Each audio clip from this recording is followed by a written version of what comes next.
Welcome, my friends, and what an honor and beautiful opportunity to learn, to tap in, to explore, and not only explore the extent of the depths of the festival that we have before us, which is the festival of Purim, but to explore ourselves, to explore a deeper recognition of who we are, and to glean from the sources of the Torah some light, some insight, some understanding. So we know that the festival of Purim is a special festival, especially that one of the most poignant days of holiness, which is known as Yom Kippur, is given status that it's Kippurim. It's got the status of Purim. It's as if it's holding on to Purim, that Purim is this time of great spiritual revelation, and Yom Kippur, which is this time of real connection to spirituality, is Kippurim. It's just like Purim. It's not the real energy like Purim is. So what is this energy of Purim? Most people look at Purim and they say it's a nice time to dress up. It's known as Jewish Halloween, and it's a nice time to give gifts and engage with some form of festivity. But to consider it to be one of the most holiest days in our experience of life, in our experience of spirituality, it's very hard to consider. So I want to share with you some deep insights from a number of sources. But the first source that I want to engage with you with is the source from the Gemara. And the Gemara asks, Haman min haTorah minayin? Where do we learn about the arch nemesis of the Jewish people, referred to as Haman?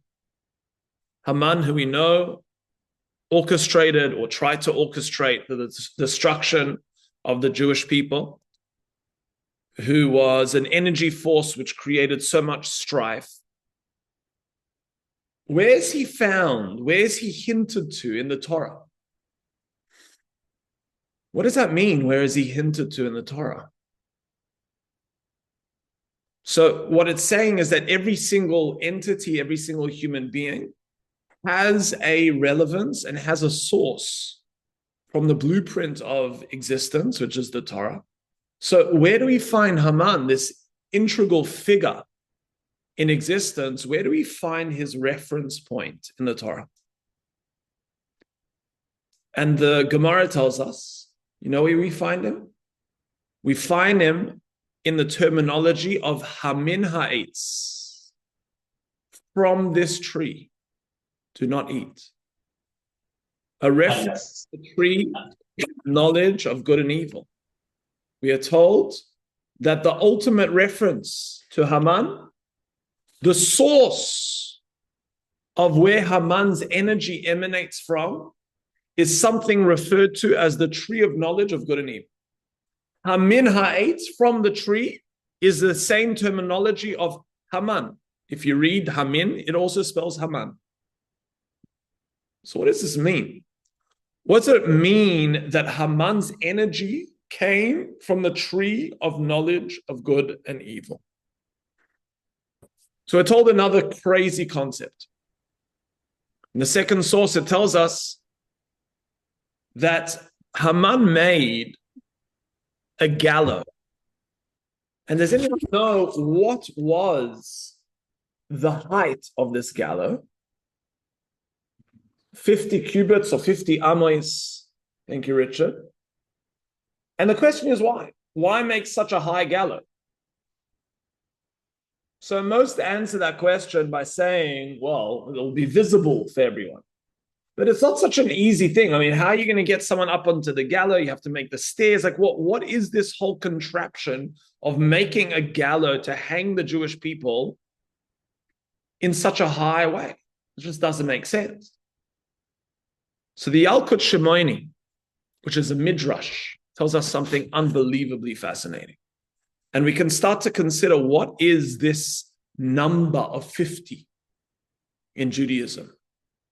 Do we have any cognizance of the number 50 in Judaism?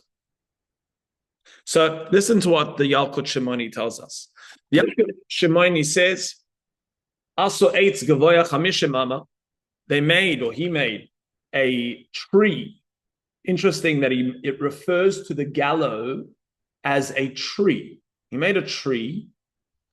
Gavoya chamishim amma, 50 ames. Vaya Haman choizem vakish koira shel chamishim amma. But now, where on earth do you find a beam 50 ames long? That's like 6 or 7 stories. Where do you find a beam that is that long? You know, today you want to create, we have this table here. This table is probably manufactured with a number of beams all put together, glued together. How do you get a beam of that unbelievable length? And why does he go to such length, pardon the pun, to find a beam this long? So, doesn't answer that question for us yet. But the Yalkut Shimoni reveals to us where he found a beam this long.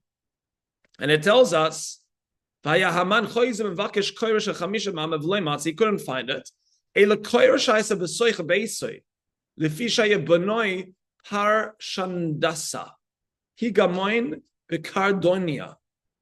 It says that he found, you know, he finds a beam in his own home. He finds a beam in his own home. Where does he get a beam 50 amos long? It says that his son, whose name was Parshandasa, was the governor of an area called Kardunya.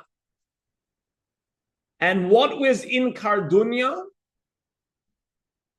We are told that there was a very special entity there.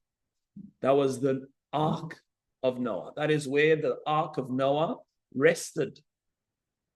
And the Ark of Noah, we are told, had beams that were the basis of that Ark, which were 50 amas long.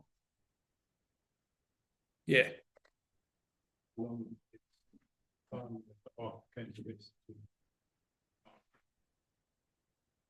How long is the time that the Ark came to rest to the time of Purim? Probably looking at it's about 1,000 years or so. So the beam was still in existence. They've found archaeological proof currently to the length of these beams in Mount Ararat, where the Ark still is there. They found archaeological proof of certain sediments of the beams there, the same size, same length. But nevertheless, we see that his son, who was the governor of Kardunya, was able to get his hands on one of the beams of Noah's Ark. I'm sure the antiquities wouldn't be too happy that he took this beam, but he was the governor, can take whatever he wants, makes the rules. But it's of such an odd concept. If you think about this, that Haman is building a home. And people, you know, they get special stones from Jerusalem, and they get certain things that they want to construct and put into their homes, copper, brass, whatever they want. A beam from Noah's Ark out of everything that you could choose? What's he on about? Why does he need a beam from Noah's Ark? But that's what we're told. So he takes this beam from his house to make the gallows, to hang the Jewish people. Sure. Unbelievable. Well, what is this piece of this puzzle? So at this point in time, what we've discovered is that the source energy, the root, the spiritual root of Haman, his spiritual nucleus, comes from something called the tree of knowledge of good and evil. As it says, Hamina eats from the tree, and the word Hamin is spelled the same letters as Haman. Then we're told that where does he find a beam to construct this gallows? It tells us he finds it in Noah's Ark, who his son was a governor of that area, and he's able to extricate one of the beams from the Ark to build his home with, and then he takes the beam from his home and he makes a gallows. Gewalt. So let's try and understand what on earth this is teaching us.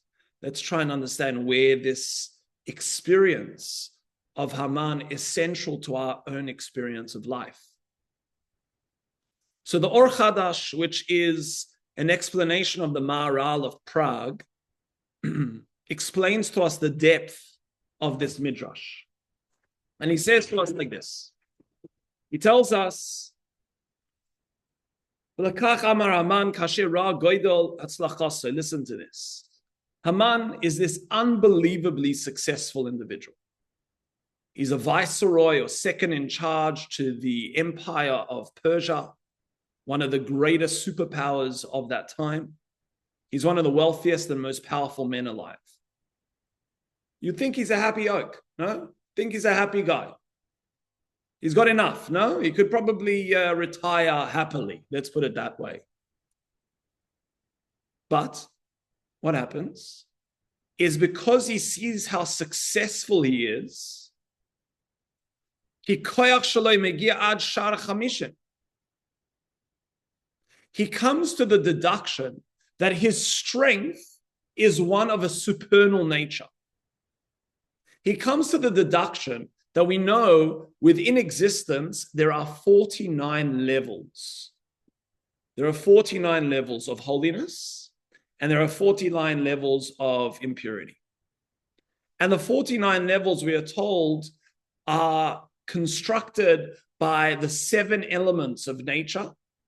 And within those elements, there are 7 elements as well. So 49 is the product of 7 times 7. That's the extent of the energy forces that exist. There are 49 levels of spiritual consciousness, and there are 49 levels of the opposite of that consciousness.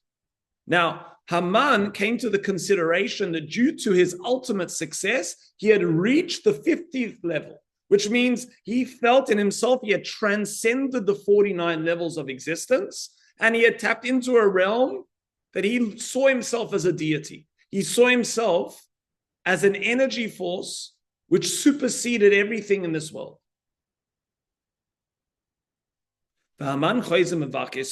Lefichach.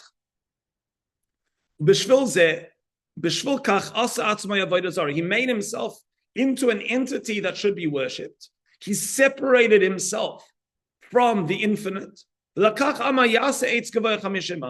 And that's why he wanted to make a tree that was 50 cubits high, to signify that he had trumped. I have to be cautious to use that terminology. He had trumped the realms of existence. And he had now entered into the superseded space of experience or deified being. And to indicate that, he made a gallows that was one above 49. It says that he would be carried or lifted above all the other princes until he got to the level of kol. What is this level of kol? What's the word kol mean in Hebrew? Everything. Now, when you say to someone, gosh, you think you're everything, what do you think? You encompass everything. The whole world's about you. It's interesting to note that the numerical value of the word kol, chaf, which is 20, and lamed, which is 30, equals 50. So a person that thinks they're everything, kol, thinks that they've become a deity. They've become this supernal entity that has transcended all of the realms of rungs of this ladder of spiritual elevation. So the Rosh Hashanah explains to us that Haman made himself into this energy force of kol. He goes on into the next source, which we won't go into. But we see that even Moshe Rabbeinu, he says, in this source, doesn't get to the level of 49, or doesn't even get to the level of 50. Now, yes. Totally. Richard just asked if this ties into the 49 days of the Omer and the counting from leaving Egypt or leaving the time of Pesach to the time of Shavuot, which is 100% to the levels of 49. This is the level of energy of 49.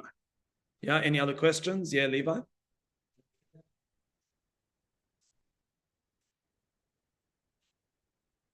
The 50th level that we can get to, I don't know what it looks like, but you're no longer within this realm.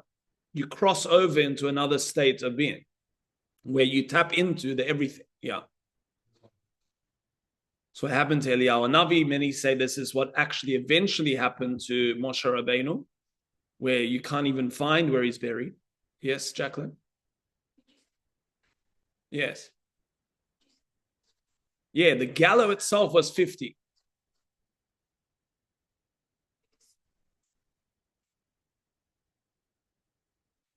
Well, what he wanted to do by building this gallows of 50 was to say, I have beat you. I've beaten you. The Eitz Chaim brings down in his interpretation of what transpired is he saw Haman was this spiritual entity of negativity, what we refer to as the Sitra Achra, this negative force of impurity. But this negative force of impurity had a spiritual wisdom of its own. It was just being fed from a negative source. Now, he looks at the environment in front of him and he could intuit that something is happening here. Something is happening amongst the Jewish people and something is going to transpire, which is going to be cataclysmic in a spiritual sense. And we know what eventuated was the enemies were destroyed. The Jewish temple was rebuilt. The Jewish people reaccepted the Torah from a state of love, which is probably one of the most poignant spiritual states of consciousness that we had reached, trumping the time of Shavuot when the Torah was given to us. So we see this as an unbelievable period that he's tapping into. He knows something's awry. So what he wants to do is he wants to preempt. He wants to preempt this energy force. And the way that he preempts it is by saying, you can't beat me.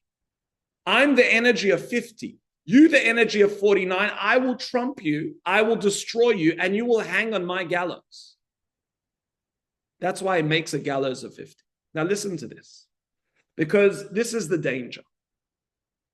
The danger of life is that the outcome of a mindset of Haman, the mindset of Hakol, the mindset of the Eitz Hadas Tov Ra, which is the tree of knowledge of good and evil, which we saw was the root system of Haman himself.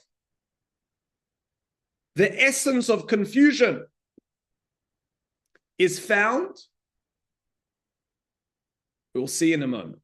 But let's see the outcome of living in this mindset. Listen to what is written when we read about Haman and his inability to cause Mordechai to bow down to him.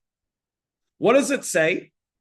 He writes the following words. Now I want you to see or hear or feel if these words resonate with you ever. The words that Haman say, V'kol zeh eineinu shavali. All of this that I have, all the wealth that I have, all the prominence that I have, all the power that I have, all the accolades that I have, the entire family that I have, everything that I have is not worth it. Why?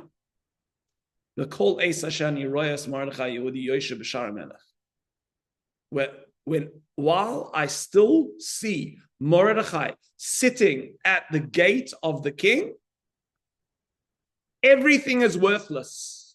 I can't take it that there's this pestering Jew that doesn't bow down to me. Now you could turn to this guy and you say, listen, Haman, with all due respect, you have more than 99.99999% of everything that you want. Everything. You got it all, buddy. Everything you can dream of, you got it. And you're saying it's not worth anything because there's this measly Jew that doesn't bow down to you? Like, come on, buddy, honestly.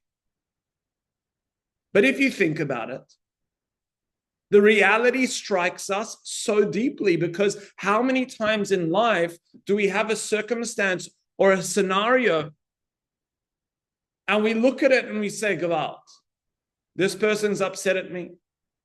This thing transpired. And we say, Hakol ze'einu shavali. It colors the entire perception of existence or experience of life. Just because of this one circumstance, einu shavali.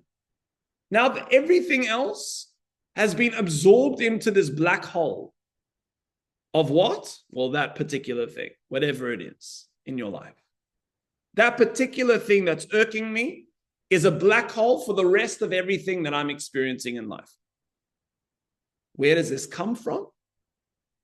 It comes from the delusion of thinking that you are God. It comes from the delusion of thinking that you are Hakol. You are everything. You are a separate entity from God. Because you're a separate entity from God, how can it be that something isn't going the way that you need it to be? Hakol ze'einu shavali. If it's not going my way, I give up.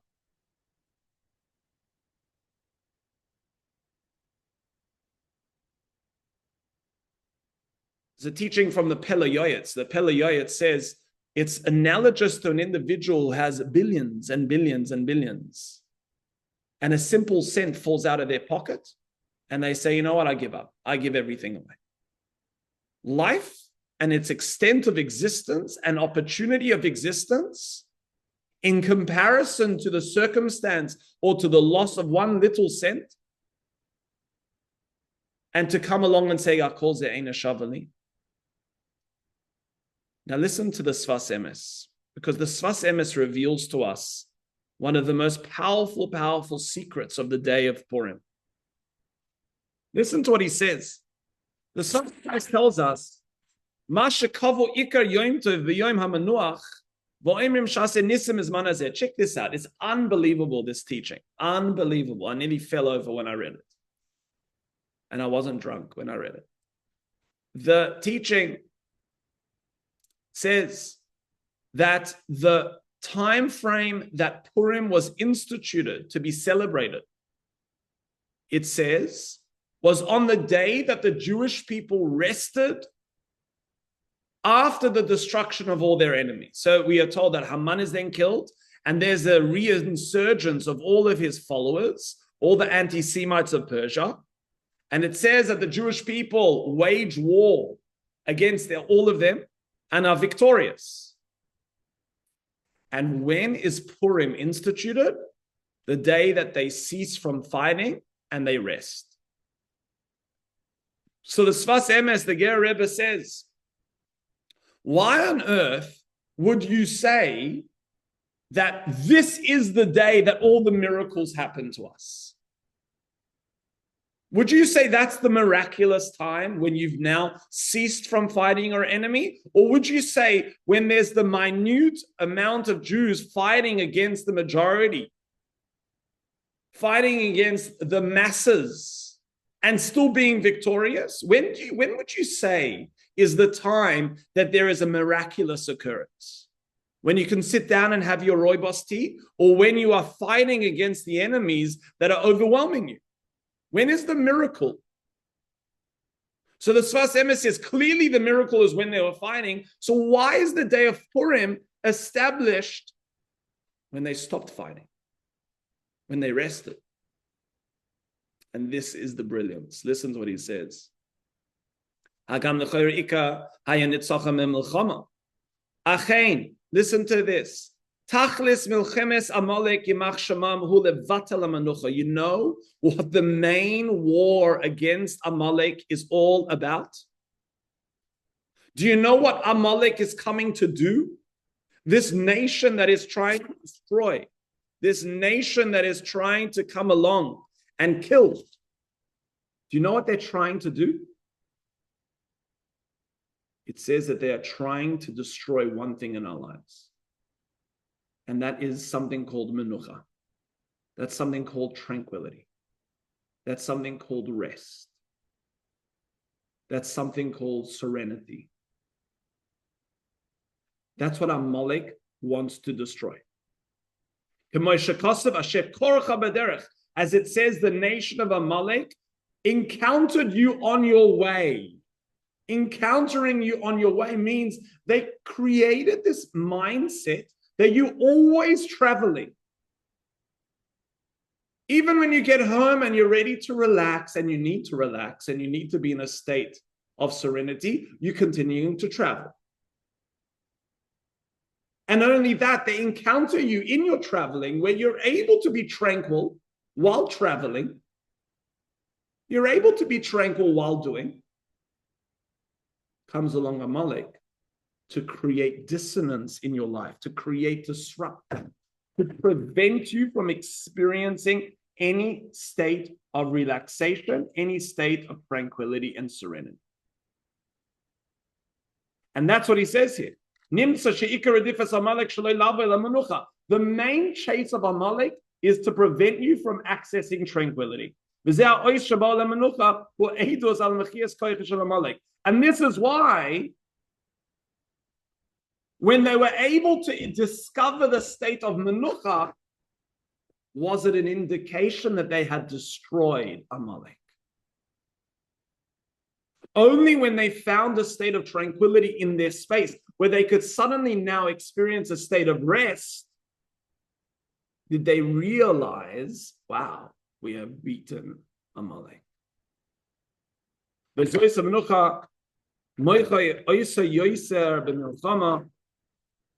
ולכן ציב ונויח מויביהם והרג. שפרוק זוי הרגו אויסוי. והעניין דכסיב מחה אמחה דשו בו אילם הזה בו אילם הבא למטה למעלה לעולם כי הוא במלחמה הסיישו כוח בגשמיאס כדי שיבוא אל המנוחה. ואז שבו לשרושם הרגס השריר שלי למעלה וזה איקה ועשו איסו יוים משתה ושמחה. Unbelievable. Listen to this. He says that what happened was we fought in this battle, but all we were doing when fighting this battle is where we were fighting on an external level. Comes to the day of Purim, and we come to the root. We were studying together with the gentleman here in the Gemara about destroying a tree of idolatry. Maybe that's why it's called idolatry, because it's based on the tree. But then we talked about cutting or cutting down the tree and then coming back to uproot its root system. And we learned out from the spiritual principle that in life, there are these two energy forces. And what Purim represents is coming back to the root system of Amalek and destroying it. That you are then left with ultimate tranquility. Now the question is, what on earth is the root system of Amalek? What on earth do we need to destroy in order to be able to feel that sense of tranquility? You had a question there, Richard. It's good to understand Amalek and the objective is to destroy rest and tranquility. Is there a connection to Shabbos at all? Totally. Richard asked if Amalek's desires to destroy tranquility, is there a connectivity to Shabbos? And ultimately, yes. Shabbos is one of the greatest antidotes or weapons in our arsenal to be able to destroy this root system of Amalek. Totally. And the energy, particularly this Purim, where we're going to experience Purim entering into a Shabbos, Gevalt, is an unbelievably powerful time to tap into and destroy the root system of Amalek. Yes, Levi, one more question, then we're going to move on.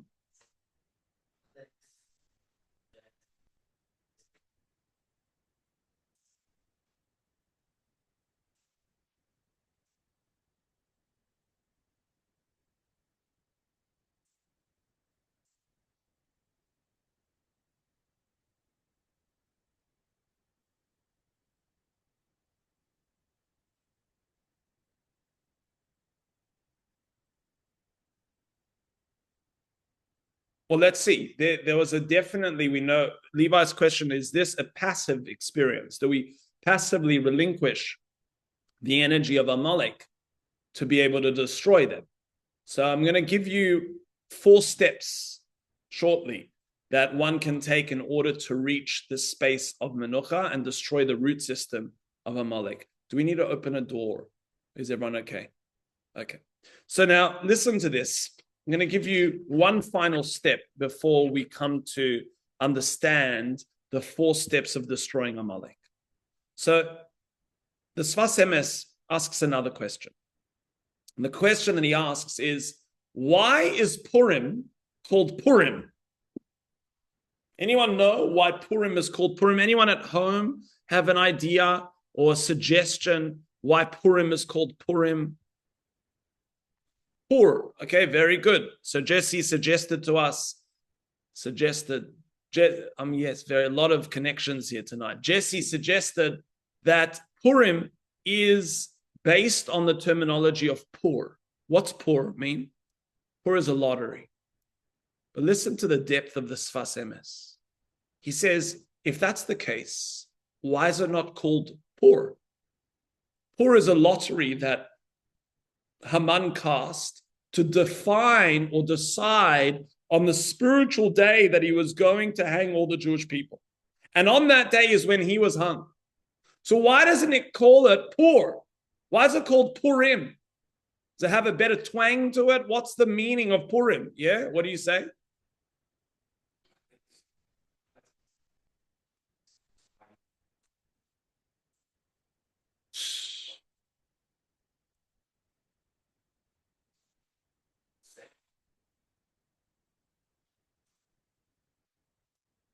Unbelievable. Jesse just told us the Sfas Emes verbatim.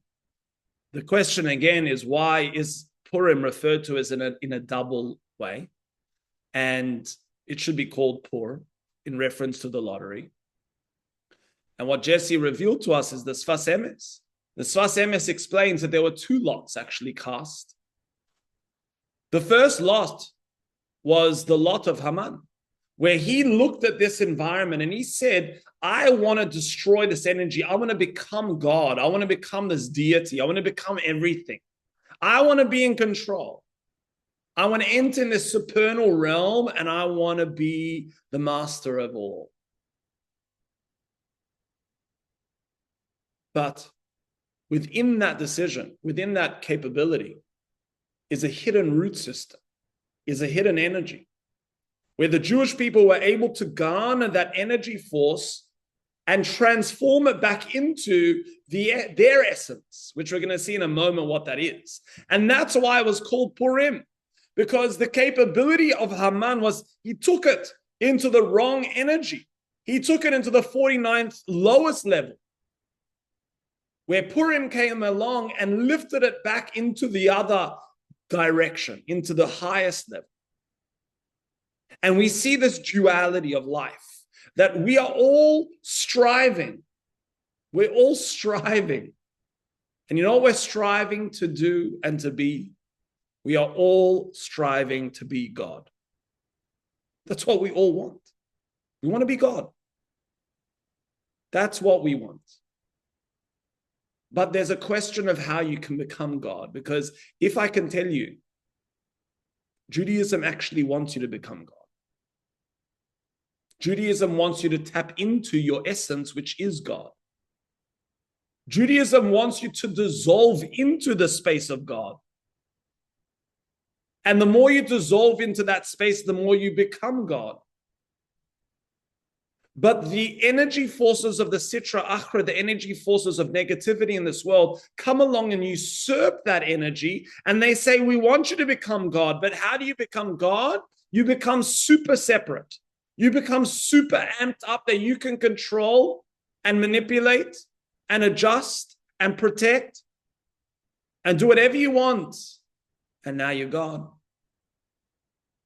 But if you live in that delusion, you live in the greatest curse, which is Hakol Ze Eina Shavali.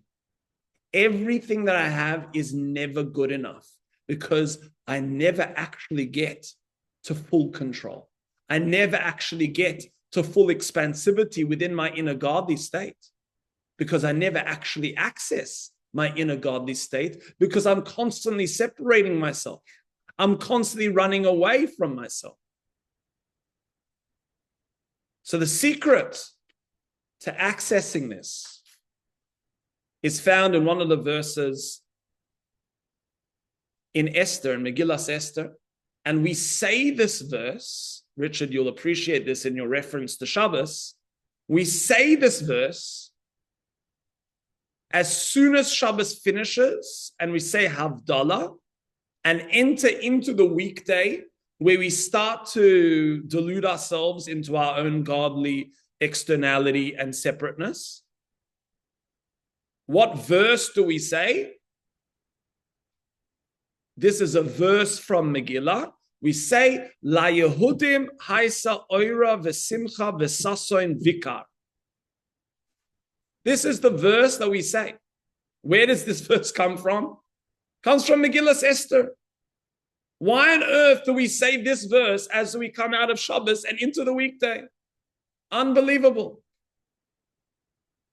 So the Gemara explains to us, what are these hidden words? What are these enigmatic words that it says, La Yehudim, to the Jews, Haisa, there was, Oira, Oira means light, V'simcha means happiness, V'sasoin, joy or gladness, Vikar, Vikar means honor. Wow. So after this entire destruction of Amalek, they experience these 4 steps. These 4 steps called light, happiness, joy, and honor. Sounds like pretty good things, no? Where can you buy this La Yehudim Haisa Oira v'simcha v'sasoin vikar? Wouldn't mind it.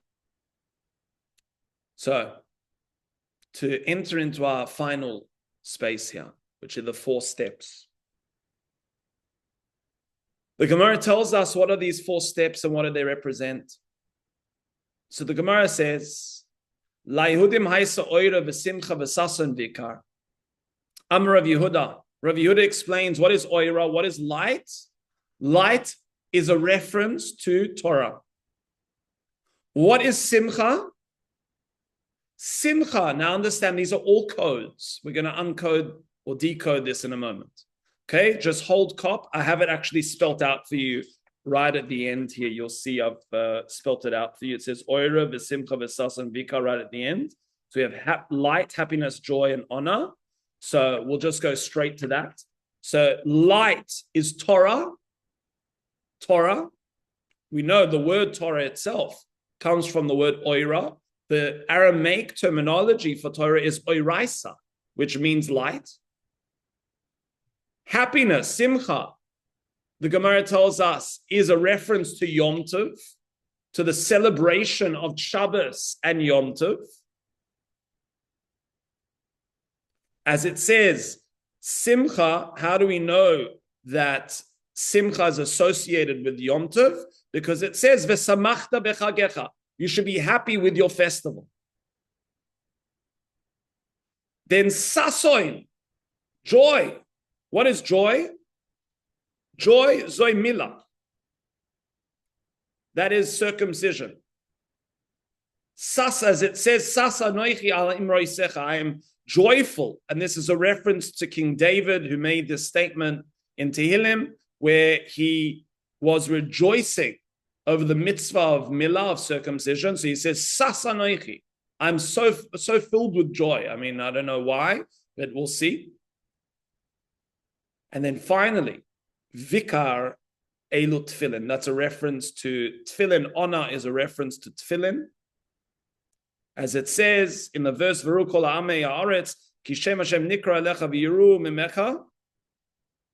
V'tanya Rabbi Eliezer, ha'gadol omer Elu Tfilin shabarosh. So the people will see you and they'll be afraid. They'll have this awe, this honor, reverence in reference to you. Now, let's try and understand why these are so fundamental in our experience of menucha. Why are these the 4 steps that a person has to have in order to experience tranquility and destroy the root of Amalek in their life? So these are the 4 steps. The 4 steps is Torah. What is Torah? So if we understand that the greatest jamming mechanism, the greatest prevention of a person's tranquility is their mind. Constant thinking, constant worrying, constant fretting, constant obsessing. Now, the energy of Torah is the energy of expansive learning and intellect.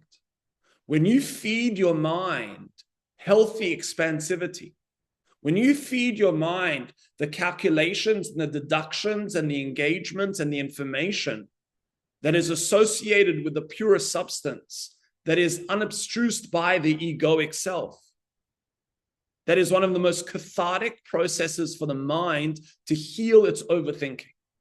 And if a person isn't experiencing expansivity within wisdom, wisdom that is not associated with ego, if they don't have that healthy state of expansivity, then it's almost impossible to take the next step. So the first principle is oira. You need light in your life. If you are not learning on a continual basis, if you are not expanding your wisdom on a continual basis, if you are allowing your brain to rot by watching Netflix and by going on to these platforms, then you are not able to take this next step. You have to infuse the mind with healthy expansivity. Healthy expansivity means wisdom not associated with ego. Torah, by definition, is wisdom that comes from an unbiased space of godly energy. So that is the first step. That is the light that we are referring to. The simcha.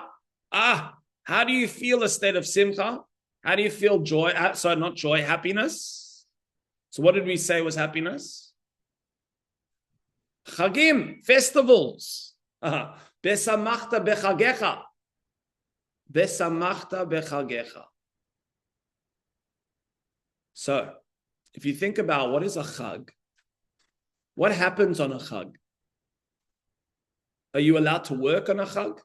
Are you allowed to work on a festival? No. No working on Shabbos, no working on the Yom Tov. Why? It's a rest day. What are you resting from? What we are resting from is this energy of doing. What we are resting from is this perpetual obsession with productivity and doing. And what we are seeing is a vital component, which is the next step, is nurturing a state of being. What the Kabbalists reveal to us, bechagecha, the Hebrew word bechagecha comes from a word called chogeh, which means a protractor, to draw a circle. What's a circle? A circle is, it's not going anywhere. It's just going round and round and round. It just is. It's existing. It's just being. Can you nurture a part of yourself which is just in existence, which is just living and being, without having to accomplish and do? We're not saying that we don't want you to be productive. In fact, we're probably saying you'll be more productive by being, and then tapping into a nature and an energy force that flows out of you, that produces. But not from this perpetual need of emptiness and existential nothingness that causes you to have to create in order to define yourself as valuable. So the chagim, the chogeh, is ultimate happiness because it's the happiness of being. The third one is the sason. What did we say sason was? Joy? Anyone remember? Joy is the bris milah, the circumcision. The circumcision is the ability to overcome the corpulence of self, the ability to overcome the physical space of laziness, the physical space of desire, the physical spaces that a person is constricted by in themselves. Again, this is not saying that one undermines the energy forces of physicality. It's saying that one is not ensconced in the addiction or the manipulation or the master of the body. It's rather they have mastery over those energy forces, and they can discipline and engage with a direction. A person that can't wake up on time because they're just lazy is not a person that lives a joyful life. It's a person that has become subsumed by the physical self and the energy of the physical self. Again, it's not saying we don't enjoy the physical self. It's a question of who has priority and who has mastery over who. And that is represented by the bris milah, by the circumcision, where a person engages with removing the corpulence of self. And if a person doesn't have that energy force, I mean, I haven't been able to exercise for the past 3 days, whatever reason, that energy of overcoming the body, overcoming that energy force of, no, I don't want to push myself further. I'm missing it. I'm missing that sason. There are energy forces that a person needs to be able to overwhelm and overcome the thickness of the body in order to experience the sason. Now, many people have tapped into this as their source of religiosity. I remember in Australia, I used to try and get someone to come to shul in the morning to daven. He says his shul is koisel. His western wall is the gym. I hear it's a lot of spiritual energy in the gym. You have to overcome the body. But it's not enough. It's not enough if you don't have the spiritual wisdom and the expansivity of the mind within the holy energy and the pure energy of the Torah. If you don't have the dictates of Shabbos and the festivals preventing you from doing and starting to tap into your being, unbelievable. How can a person tap into anything? Then the third energy we see is the ability to cut. The ability to say to yourself, which is what the circumcision is, I cut this out. I really want these 30 minutes extra of sleep. No, cutting. I really want to experience this because it looks so delicious. No, I just had meat. I can't have milk now. If you can't overcome your body within these simple spaces, you become manipulated and you become completely dependent on the physical self. Joy is not being able to be found when a person is at service and constant servitude to the body. Final one is vikar. Vikar is the apex. And vikar is represented by tefillin. Now, what tefillin is the energy of deeper consciousness, where a person has gone through the emotional energy and they've tied the 7 times around their arm, representing the 7 different emotional states. They've engaged with the physical energy that's surrounded by their talus around their body.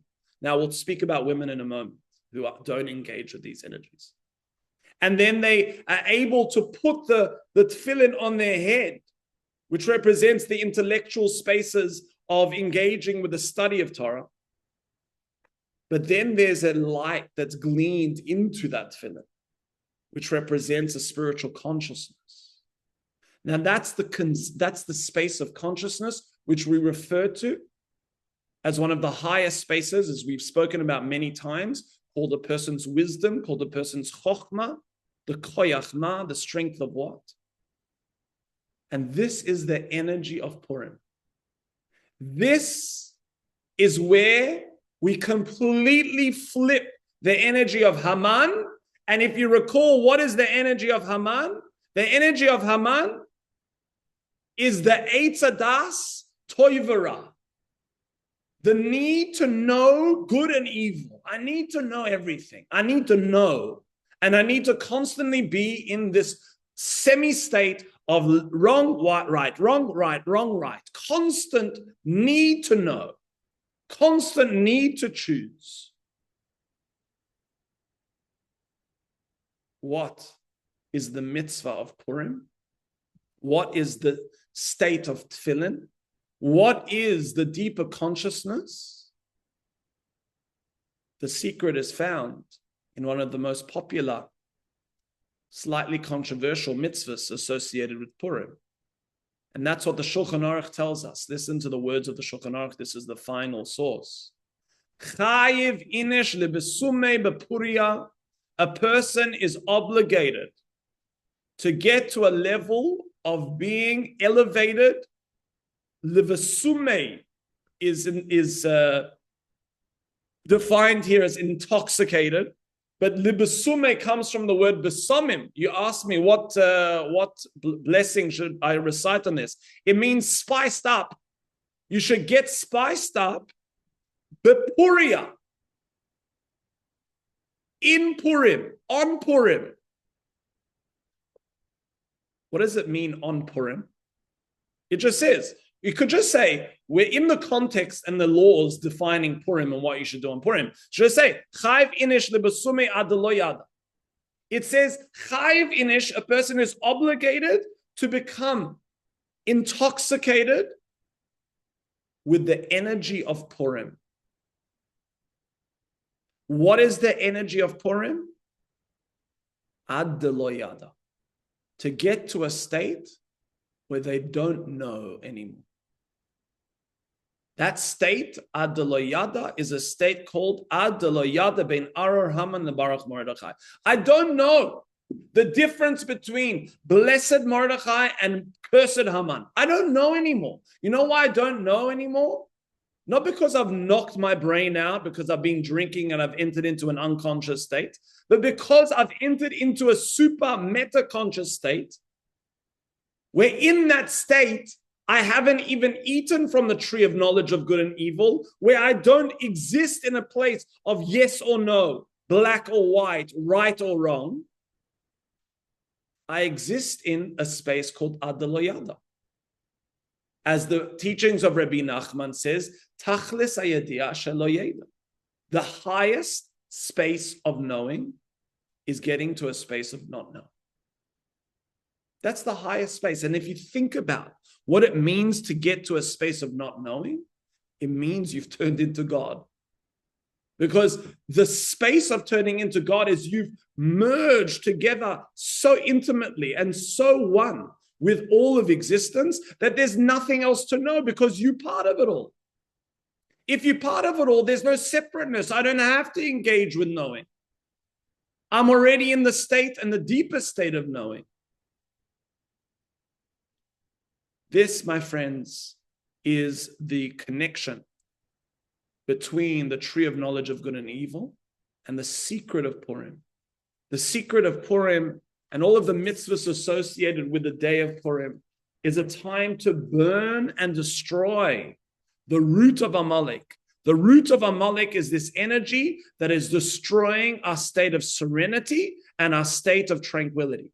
Our state of serenity and tranquility is accessed through Torah, the light and the wisdom of pure, expansive wisdom of energy in the mind, is expanded then into the state of happiness, is developing your state of being rather than doing, is found within your capacity to cut within the realms of food, within the realms of pleasure, within the realms, again, healthy cutting. Finding the spaces which are corpulent. We're not saying cut the vital organs. We're saying cut away the fat. What don't you need? What is not serving you well? What has become a dependency, an obsession? And the final energy, which is the energy of the tefillin, which is the deepest energy of consciousness, which is the energy of ad lo yada, not knowing anymore. Not having to differentiate anymore. And if you find that this is what we're going to be engaging with on the day of Purim, because we read the Megillah, what do we do when we read the Megillah? We read a story that's going so haphazard that is going in the wrong direction of Jewish history. And if you read that story, it looks like everything's going south. But eventually, everything goes the way that it's meant to go. Because at the end of the day, our deductions and our judgments mean nothing. And the more we relinquish our deductions and judgments, you can still engage with making decisions. But allowing it to affect you at your core, where you lose your inner essence, and you come to the deduction and to say, Hakol ze'eina shaveli, nothing's worthwhile for me anymore. Nothing's worthwhile. Why? Why? Don't you see the multiple, there's quite a lot of things that are quite worthwhile. Oh, you thought you were God. You lost the recognition that you're not a separate entity from God. This is the realm of Purim. And it's the opportunity to transform our Amalek, our levels of deep sadness and our levels of lack of tranquility into some of the highest levels of connectivity and serenity. So please, God, we should all celebrate the deepest levels of who we are and our capabilities of La Yehudim Haisa Oira V'Simcha V'Sasa and Vikar, that the Jewish people had the ultimate state of revelation and joy. And please, God, it should be a time of ultimate redemption for all of Am Yisrael, and please God, all that which is good in the world. Any questions, comments, statements?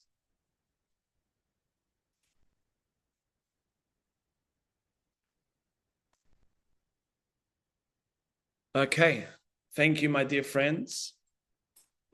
Yaakov Fruma, you asked a very good and interesting question. Why is vikar used instead of the terminology kavod?